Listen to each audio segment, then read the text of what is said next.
이 종목은 대체 왜입니다. 종목을 통해서 시장 들여다볼까 하는데요. 오늘 첫 번째 살펴볼 종목은 제일기획입니다. 주가 한번 볼게요. 오늘 시장에서 2.6% 상승 나와주고 있는 제일기획입니다. 지난 10월에 코스피 급락했었을 때 있잖아요. 이때 다 떨어졌잖아요.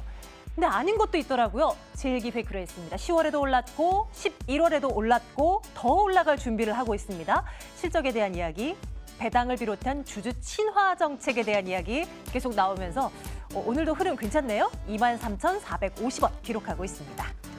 한국전력 보겠습니다. 오늘 장 초반부터 강합니다. 여당에서 전기요금을 지금보다 2배로 해야 한다라는 파격적인 주장이 나왔다는 소식은 있었습니다. 신재생 에너지를 확대하기 위해서는 반드시 필요한 일이다라고 하는데 현실화되기는 쉽지는 않아 보이죠. 어쨌건 요금 인상이 없어도 한국전력 내년 실적 괜찮을 것 같다라는 분석이 또 함께 나옵니다. 주가는 3% 가까운 상승이고요. 36,600원 기록되고 있습니다. 엔터주 하나 보겠습니다. 잘 나가고 있는 YG 엔터테인먼트 오늘도 3% 넘게 올랐습니다. 소속 가수 덕분에 YG 주가는 빠져도 잠시고 다시 고개를 들어올 때 빠르게 또 올라갑니다. 올해 YG 엔터테인먼트 주가가 한 50% 이상 올랐나요? 양현석 대표의 보유 지분 평가액도 470억 원 연초 대비해서 올라갔다고 하는데 연초부터 이 종목 가지고 계신 분들 지금 수익 잘 나고 계실 텐데요.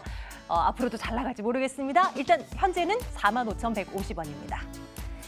정치인 테마주 오늘 쫓아 한번 가볼게요. 일단 보혜 양조는 차기 대선 유력 후보자로 꼽히고 있는 유시민 이사장이 사회이사로 있다 해서 잠시 뛰었다가 지금은 하락으로 반전된 모습이고요. 다음 보겠습니다. 진양화학인데요. 오세훈 전 서울시장의 동문이 이사로 있다라고 해서 뛰었습니다. 근데 지금은 1% 정도의 상승 보여주고 있고요. 여권 대선 후보 지지율 1위라고 하는 이낙연 국무총리 테마주로 남선 알루미늄 꼽히고 있는데 오늘 장중 상하가 기록했다가 지금은 상승폭 조금 반납했는데 지금 12% 정도의 상승 기록하고 있네요. 일단 때 아닌 정치 테마주들이 기승을 부리고 있는데 이걸 어떻게 보면 될까? 전략 챙기겠습니다. 조선주 보겠습니다. 이미 지난 한 달간 흐름 참 좋았는데요. 오늘도 몇몇 종목들 중심으로 더 올라가고 있는 상황입니다. 수출 다 안 좋다고 막 우려스러운 말들이 나오는데 선박 수출은 자신감이 있는 우리나라의 모습이고요. 실적 개선이 가시화될 것이라는 기대 나오고 있습니다. 전략 챙길게요. 휠라코리아 보겠습니다. 또 주가 올라갑니다. 6% 넘는 상승으로 기록되고 있는 모습인데요. 신제품 운동화가 나왔습니다. 휠라 바리케이드라는 상품명이었던데요. 난리 났다고 하네요. 그 출시된과 동시에 슈즈 상위권에 판매 순위 상위권에 진입했다라고 하는데 한번 전략 챙겨보도록 하겠습니다. 이 종목도요. 한미약품 보겠습니다. 오늘 4% 넘는 상승이고요. 이중항체 플랫폼 기술 효과에 대한 기대감이 반영된다라는 해석이 있습니다. 이에 대한 분석도 나눠보도록 하겠습니다. 네, 오늘은 종목 분석 프라임스탁 정태근 팀장과 함께 말씀 나눌게요. 팀장님 어서 오세요. 네, 안녕하십니까? 네, 안녕하세요. 휠라코리아는 올해 그냥 휠라코리아의 해인가 봐요. 뭐만 나왔다고 하면 좋은 걸로 엮여서 주가 자꾸 튀는데요. 신제품 나왔다고 하는데 예쁜가요? 젊은이들 눈에는 굉장히 예쁘다. 그런 평가를 받고 있나 봐요. 네, 일단 주가 분석해 주십시오. 네, 휠라코리아 같은 경우에 신제품 효과도 있고요. 그리고 가장 중요한 건 실적이겠죠, 아무래도. 그래서 실적 부분이 아무래도 계속해서 부각이 되게 되면서 올해 계속해서 상승을 좀 하고 있는데요. 일단 올해 실적이 부각됐었던 종목들이 GS건설이라든지 호텔신라 그리고 휠라코리아 종목들이 있는데 일단 2분기, 3분기 계속해서 호실적을 기록을 하게 되면서 계속해서 우상향이 좀 진행이 되고 있습니다. 그런데 최근에 와서 조금 주가 꺾일 듯 했지만은 다시 한번 신제품이 출시가 되게 되면서 다시 한번 반등 좀 시도를 하고 있는데 아마 제가 볼 때는 추가 상승은 쉽지가 않더라도 하락도 그렇게 쉽게 나오지는 않을 것 같아요. 왜냐하면은 지금 이제 12월 달이 됐고요. 그리고 이제 좀 날씨가 추워질 시가 다가가게 됐는데 항상 추워지게 되면은 패딩 관련 의류주들이 좀 부각이 되고 있지 않습니까? 그렇죠. 그렇기 네. 때문에 네. 아마 힐라코리아도 실제 어떤 패딩 이슈보다는 아마 의류주에 묶여있다는 그 이유 하나만으로 제가 봤을 때는 묶여서 조금 상대적인 강세를 보일 가능성이 있을 것 같아요. 저 개인적으로는 예전에 뭐 몽땡땡이라든지 그리고 작년 같은 경우에는 평창 웨딩, 네. 평창 패딩 있었잖아요. 그래서 엄청 난리 났었잖아요. 그래서 올해는 또 어떤 패딩이 또 유행할지 또 의문스러운데 아마 또 그 패딩에다 열풍이 좀 불게 된다라면은 네, 네. 겨울철 수혜 때문에 아마 조금은 58,000원 부근에서 계속해서 상승과 하락이 반복되는 그런 흐름이 좀 나오지 않겠나. 그래서 상대적으로 영업무역이라든지 상대적으로 못 올랐던 이런 그 OEM 종목들이 부각이 될 가능성이 좀 있을 것 같아요. 분명 이 겨울철 매번 해마다 이맘때 되면 그런 얘기들 했잖아요. 무겨서 이제 올라간다. 올해 패딩 네. 유행은요. 그거래요. 깔별로 나온대요. 찐빨강, 찐노랑, 네. 은박지색도 롱패딩으로 나오고 이런 것들이 네. 유행을 한다고 하던데 어쨌거나 뭐 이런 이슈에 묶여서 올라가는 버티긴 하겠죠. 힐라코리아가. 투자 의견은 어떻게 가져가야 돼요? 그럼 뭐 엄청 올라가지 못할 거라 한 글쎄요 정도 갈까요? 나빠요와 글쎄요 중간 정도? 아, 그래요? 네. 조금은 더 보수적으로 보고 계시는 거네요. 그렇죠. 아무래도 이런 말씀을 드리면 너무나 조금은 저렴한 표현일지 모르겠지만 너무 많이 올랐어요. 그러니까 올 초반보다도 그건 2만 진짜 무시 원에서 못하죠. 5만 8천 지금 원. 이거 차트 좀 보세요. 네. 네. 지금 차트를 보시면은 올해만 놓고 보더라도 한 네. 3배가량 올랐습니다. 3배가량 올랐는데 여기서 이 종목이 더 간다라면 실적 개선 폭이 더 확대가 돼야 되거든요. 그쵸. 그러니까 실적 포커스를 사상 최대가 아니라 실적 개선 폭에 맞춰야 되는데 그 실적 개선 폭이 앞으로도 계속해서 확대가 될 가능성보다는 작년에 IT가 그랬던 것처럼 올해 제약 섹터 그랬던 것처럼 축소가 될 가능성이 있기 때문에 뭐 사상 최대 실적을 기록을 한다고 하더라도 조금 주춤할 가능성이 있을 것 같아요. 삼성전기가 가장 좋은 예라고 좀 보시면 될 것 같아요. 힐라코리아에 대한 이야기는 일단 투자 의견은 낙바요로 찍긴 했는데요. 우리 시청자분들께서도 좀 잘 판단을 좀 해보시길 바랄게요. 자, 이번에는 정치인 테마주 쪽으로 가겠습니다. 돈이 흘러갈 데가 없는 거죠. 그러니까 이제 이런 테마주들이 들썩들썩 거리고 있는 것인데요. 진짜 웃겨요. 정치인 네. 테마주로 묶이는 이유가 진짜 다양하잖아요. 그쵸. 뭐 동문은 뭐 대학교 동문이 뭐 오너다. 뭐 이건 당연했었고 네. 심지어는 대선 후보자와 사진 하나 찍었다고 해서 또 올라가기도 하는 그런 움직임을 나타냈던 과거 경험이 있는데 뭐 한번 어떻게 보세요? 이런 움직임에 대해서요. 글쎄요. 벌써부터 대선 테마가 지금 형성이 된다는 게 그럼 벌써부터 레임덕이 온다는 얘기인데 제가 보기엔 좀 너무 좀 빠른 것 같아요. 빠른 것 같고 지금 어찌 보면은 조금은 국제 정세도 그렇고 국내 정세도 그렇고 조금 혼란기에 있다 보니까 아마 이런 정치인 테마가 좀 부각이 되는 것 같은데 제가 보기엔 조금 그 뭐 결론부터 벌써 말씀드렸지만 좀 빠른 것 같습니다. 빠른 것 같기 때문에 일단은 변동성에 대해서는 조금 조심을 해야 될 것 같아요. 그리고 한 가지 우리가 정치적인 부분을 한번 접근을 해보자면은 우리가 총리 출신 대통령은 뭐 윤보선 대통령 정도? 있었지만 그때 당시에 뭐 테마주가 없었기 때문에 차차하더라도 예전에 고건 총리 같은 경우도 한번 대통령 후보석 부각이 됐었지만은 결국 나오지 못했습니다. 나오지 못했을 거예요. 그리고 작년 이전에 그 박근혜 정권 같은 경우는 황교안 총리, 그리고 이번에 또 이낙연 총리가 부각이 되고 있는데 과거 정치 사례했던 경험으로 봤을 때는 나올 가능성은 좀 떨어진다고 봐야 될 것 같아요. 그래서 어찌 보면 인맥 테마 그리고 일시적인 테마로 좀 끝나지 않겠나라는 좀 생각이 들거든요. 그래서 저는 개인적으로 최근에 변동성이 발생되고 있기 때문에 뭐 이 부분에서 무시는 할 수 없지만은 앞으로의 어떤 흐름을 보게 된다라면은 저는 개인적으로 좀 조심을 해야 되지 않겠나라고 생각이 들고 있고요. 네. 아마 대선 후보는 지금보다는 앞으로 한 2년 정도 더 지나야 그때 가서 조금 윤곽이 나오지 않겠나. 저는 좀 그렇게 생각을 하고 있습니다. 오늘만 보더라도요. 이슈가 부각이 되면서 빵 주가가 떴다가 금세 상승폭 다 반납하는 거 보셨잖아요. 관련주들이야 앞으로도 많이 나타나고 엮이겠지만 이에 대한 투자 조심해야 된다는 건 누누이 말씀드리고 있습니다. 투자 의견은 어떻게 갈까요? 아무래도 그러니까 정치 테마주로 인해서 수익 보신 분들 저는 개인적으로 본 적이 없는 것 같아요. 그래서 저는 나빠요를 좀 드려야 되지 않겠나라고 생각이 드네요. 훨씬 우리의 돈을 보다 네. 안정적이고 더 건강한 종목으로 옮기는 방법도 많은데 굳이 힘든 길을 갈 필요는 없을 것 같아요. 이게 근데 대응이 된다는 모르겠지만 네. 제가 종목 상담을 많이 해봤지만은 네네네. 이런 뭐 대선을 포함한 테마주 매매에서 돈 벌었다는 사람은 제가 거의 못 본 것 같아요. 그렇다 보니까 조금 리스크 네, 부분에서 네. 조심하라고 말씀드릴 수밖에 없을 것 같아요. 조심스럽게 계속 이야기를 좀 나눠봅니다. 정치인 테마주. 투자 의견 나빠요. 갑니다. 예, 다음 볼게요. 이런 종목은 어떨까요? 바이오주 가운데 한미약품 가지고 와봤습니다. 네. 오늘 이제 이슈가 또 잡혀가고 있는 그런 모습인데요. 좋은 뉴스입니까? 그렇죠.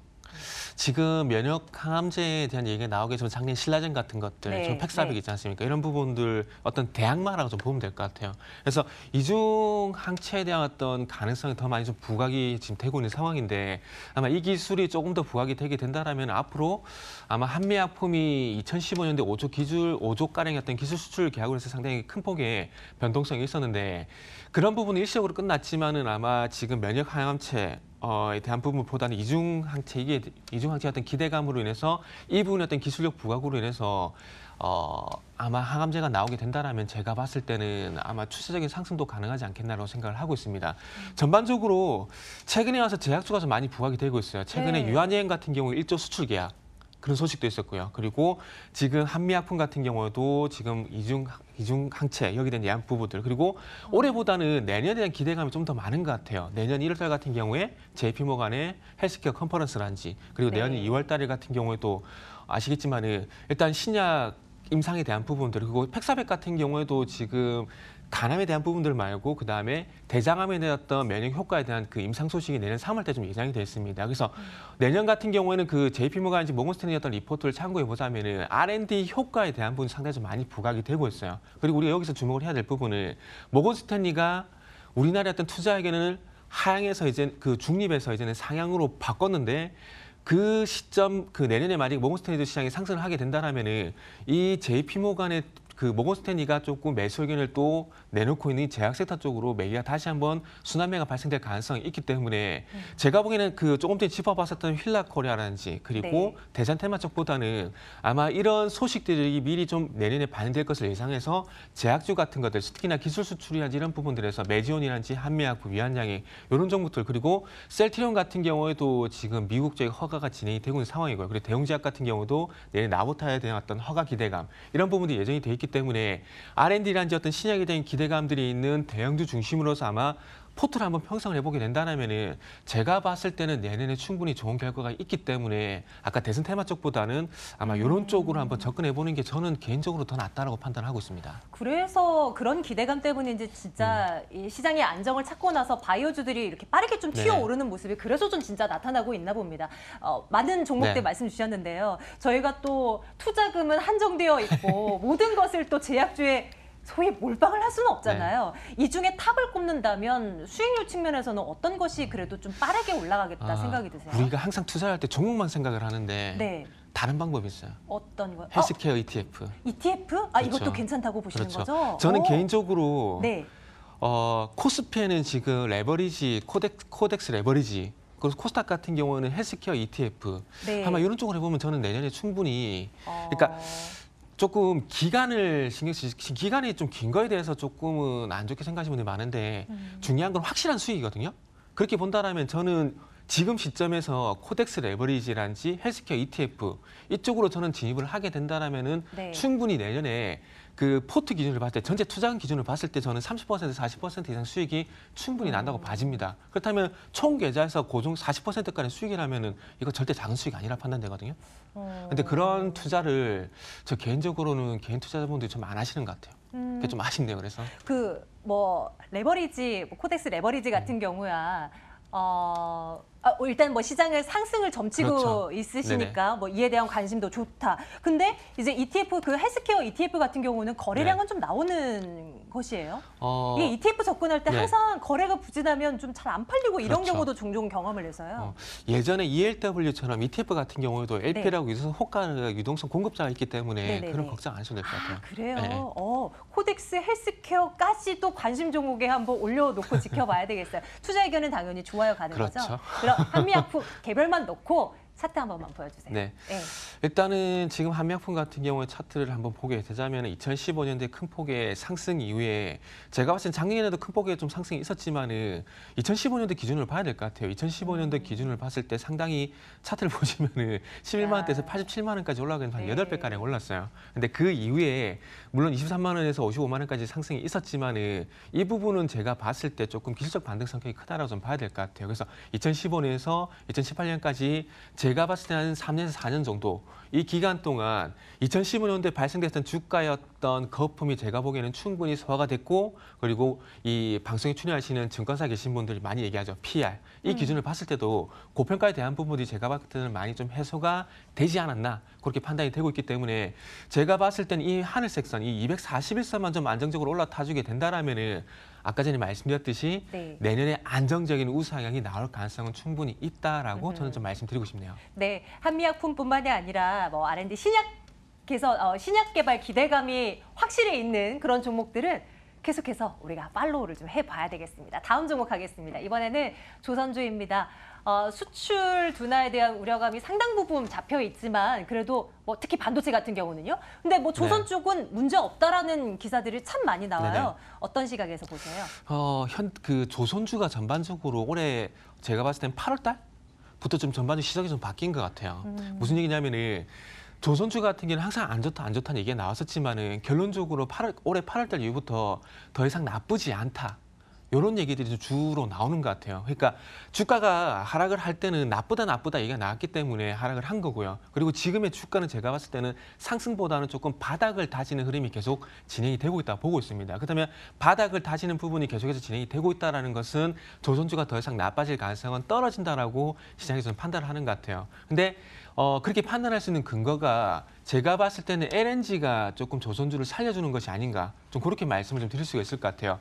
올해 8월 달에 삼성중공업이 7월 달부터 9월 달까지 좀 가파르게 상승이 있었는데 물론 대우조선해양, 현대중공업도 있었지만은 삼성중공업을 좀 주목을 해보자면은 LNG선 수주 소식이 계속해서 나오게 되면서 계속해서 조선주가 부각이 됐었습니다. 그리고 나서 실적 시즌 들어가게 되면서 잠시 조정을 거쳤는데 그러니까 올해 LNG선 같은 경우는 46척 정도, 그러니까 46척 정도가 발주가 되는데 우리나라 조선 3사가 다 휩쓸어 버렸습니다. 그렇다 보니까 이런 수주 소식 그리고 올해 4월 달부터 수주 발주가 우리나라가 중국을 뒤집으면서 1위로 다시 올라왔어요. 맞아요. 그래서 수도 있었죠. 이런 부분들이 전반적으로 작용이 되다 보니까 조선주가 더 이상 나쁘지 않다. 그리고 이 수주가 올해가 아니라 내년에는 또 실적으로 반영이 되게 되면서 삼성중공업이 지금 4분기 연속 적자거든요. 네. 그런데 삼성중공업도 내년에는 흑자로 전환될 가능성이 있다. 현대중공업도 마찬가지다. 뭐 이런 얘기들이 조금은 조선주의 분위기를 바꾼 것이 아닌가 봐야 될 것 같아요. 그래서 조선주는 오늘만 놓고 볼 것이 아니라 서두에 말씀드렸듯이 올해 8월 달부터 이 조선주의 어떤 히스토리 이 부분을 한번 분석해 보자면은 이래서 조선주가 가는구나 갈 수밖에 없구나라고 아마 판단이 드실 것 같아요. 투자 의견 좋아요 찍어도 괜찮겠어요? 제가 계속 마지막에 그걸 까먹네요. 그래서 좋아요 의견 드려야 될 것 같아요. 조선주랑 또 한미약품. 앞에 뭐였어요? 그 한미약품 두 개 다 이제 좋아요 의견 주셨잖아요. 내일장 탑픽으로는 어떤 쪽이 더 좋습니까? 기간적인 측면에 봤을 때는 조금 가시적인 부분을 봤을 때는 한미약품을 탑픽으로 드려야 될 것 같아요. 좋습니다. 예, 한미약품 비롯한 몇몇 제약주들 눈여겨보도록 하죠. 내일장 탑픽이고요. 네, 3시 28분 넘어가고 있습니다. 안신 앵커 만나러 가겠습니다.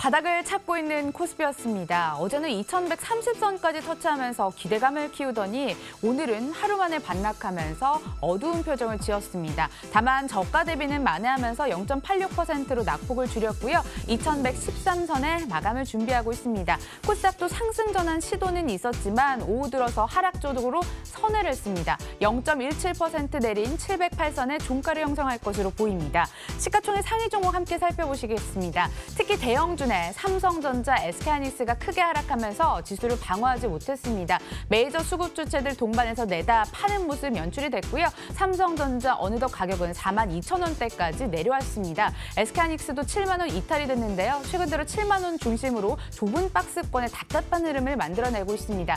유일하게 셀트리온만이 빨간불 켜져 있습니다. 1.25%의 오름세 24만 3,500원 선에 장을 마칠 것으로 전망이 되는데요. 램시마의 피아 주사의 유럽 승인 기대감이 주가에 영향을 끼친 것으로 풀이가 됐습니다. 코스닥 시가총액 상단도 함께 살펴보시죠. 대부분 종목이 하락하고 있습니다만 신라젠만이 빨간불 켜고 있습니다. 어제 기관에 대량 매수가 들어왔는데요. 오늘 추가로 매수하면서 0.9% 상승 쪽으로 이끌었지만 셀트리온 헬스케어, HLB 어제 반짝 상승을 뒤로하고 나란히 1.5% 하락 수준으로 장을 마칠 것으로 보입니다.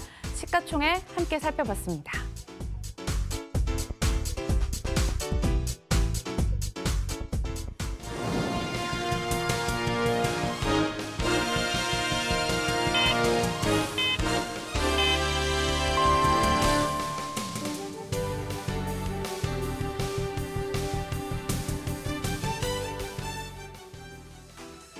(12월 4일) 시장이 마감됐습니다. 미중 무역 분쟁 휴전 합의는 됐지만 앞으로 다가올 실무 회의에 대한 불안감이 주가에 우려감으로 작용하면서 지수를 하루 만에 하락 전환시키기도 했습니다. 코스피는 이에 0.81% 하락한 2114선의 종가를 형성했고요.